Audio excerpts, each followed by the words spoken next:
I can cover a wide range of subjects broadly related to internal security. Uh, what is your expectation from me? What they are expecting from us in interview or something like that. An interview. What I will do, let us pick up any 4 or 5 subjects and spend say about 15 minutes on each.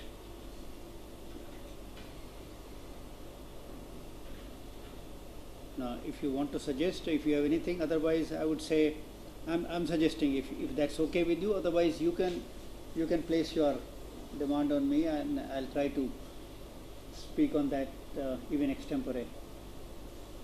Say about terrorist problem, Maoist problem, then say Northeast, and Kashmir. 4 हो गए, एक और जोड़ दें,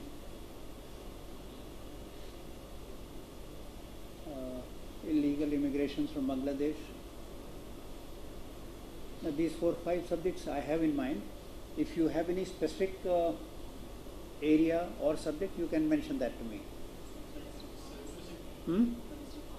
Police reforms, okay. Police reforms तो मेरे लिए बहुत आसान है.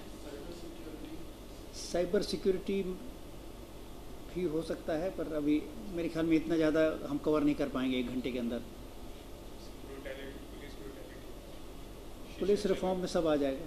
पुलिस रिफॉर्म में पुलिस ब्रूटैलिटी वगैरह सब आ जाएगी.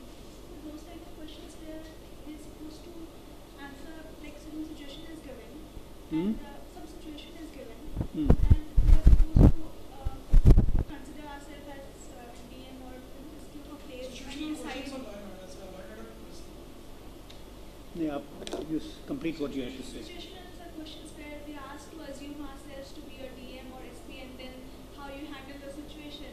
So how should we go about it? As a bit, Okay. When we talk about police, we'll come to this also, right? आप क्या कहते? Law and order, that will be covered in police.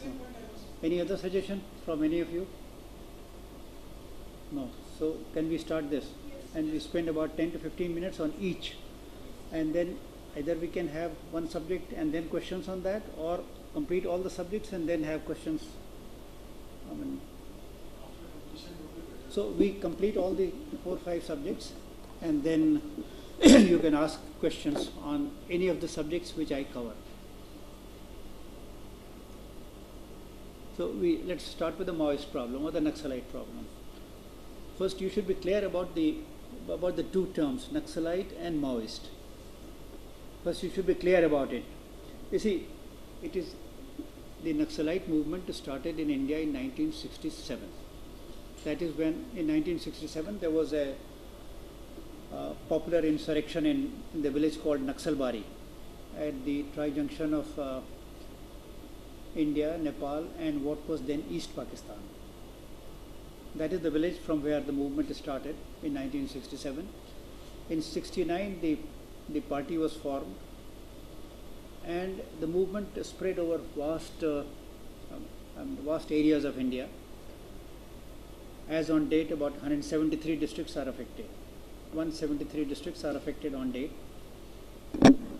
Now, it came to be called a Maoist movement in 2004. In 2004, because prior to that it was known as Naxalite movement. 2004, what happened? The 2 major components of the movement. One was CPI-ML, Communist Party of India, Marxist, Leninist, and People's War Group, PW, People's War Group of Andhra Pradesh. These were the 2 major components of the movement, and they coalesced, they merged, and the new party in 2004 came to be called Communist Party of India, Maoist. So from 2004 onwards, we have started calling it a Maoist movement. But Naxalite term is the generic term. Maoist is to be more specific that refers to the CPI Maoist. But please remember that there are several other smaller groups of smaller Naxalite formations also, which are not covered by the term Maoist. So Naxalite is a broader term. It is a generic term. Maoist is the most important manifestation of that. The Maoist party is the most important manifestation of that. So first you should be clear about the term. Now talking of the CPI Maoist, without going into great details, there are certain basic, I'll just give bullet points. Number one, its geographical spread.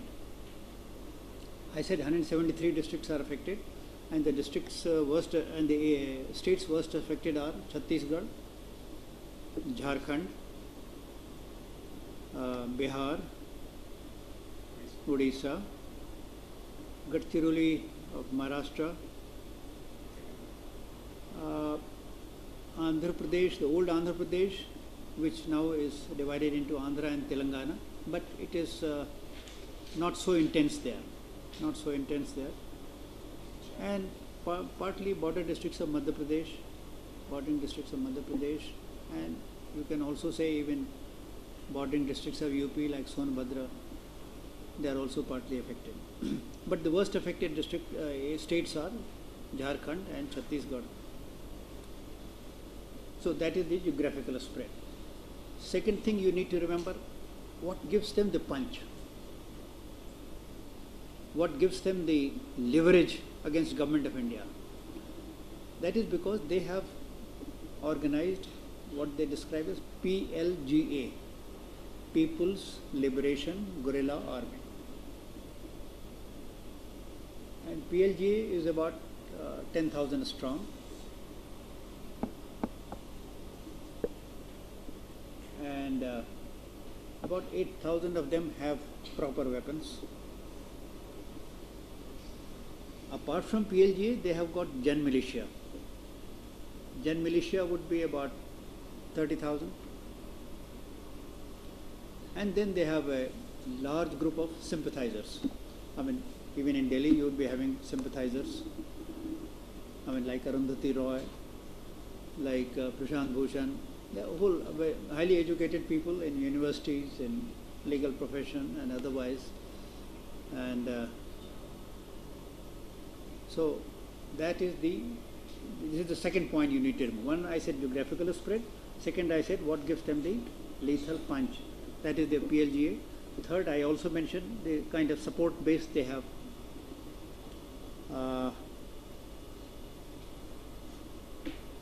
Another thing you need to remember is their nexus with other insurgent outfits. Nexus. Now, which are these other insurgent outfits?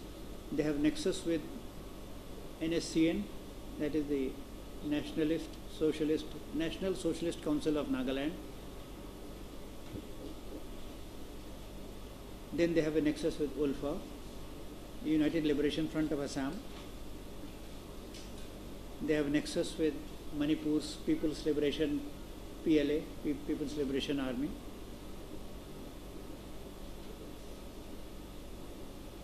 There are also reports of their nexus with separatists in Kashmir, and there are also some reports, not very conclusive though, that the ISI is trying to develop a nexus with them. So this is another thing which gives them the leverage and gives them the potential for mischief, potential to create problems for the Government of India. Their geographical spread, their People's Liberation Guerrilla Army, their support base, then their nexus. So these things, if you remember, then the next question is, why is government not able to make a dent or sort of put down the Maoist movement? This is the second question, the next question which should come to your mind and which the board may ask you about. Now there are several reasons. I'll just again flag the points. One, the Government of India, at Government of India level, there is no clarity about how the problem is to be tackled. There is no clarity about how the problem is to be tackled. Now, I'll explain this. Take the case of the former UPA government. I will not go into great historical details because that will create confusion in your mind, but let us start from the UPA time. Chidambaram said, our policy will be, in 3 words he summarized his policy: clear, hold and develop. Clear.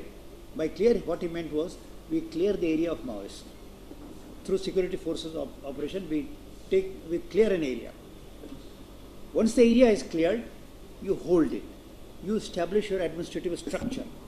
Your officers should move there. So your administration should be set up there, and that should start functioning. Third stage is develop.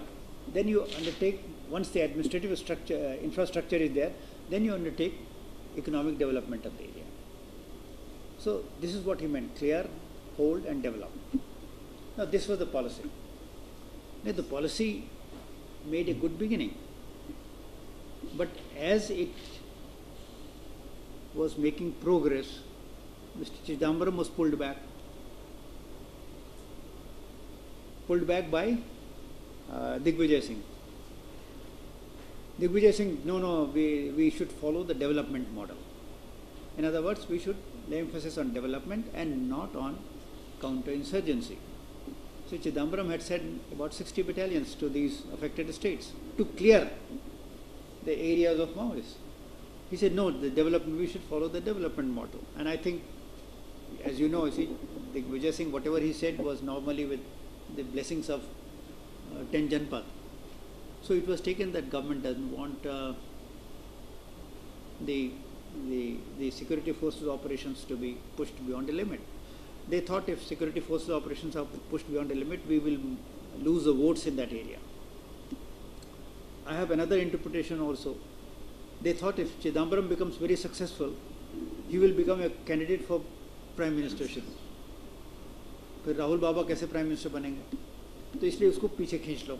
I mean, that is my interpretation. It may be right, it may be wrong. So Chidambaram was not allowed to push the policy to a logical conclusion.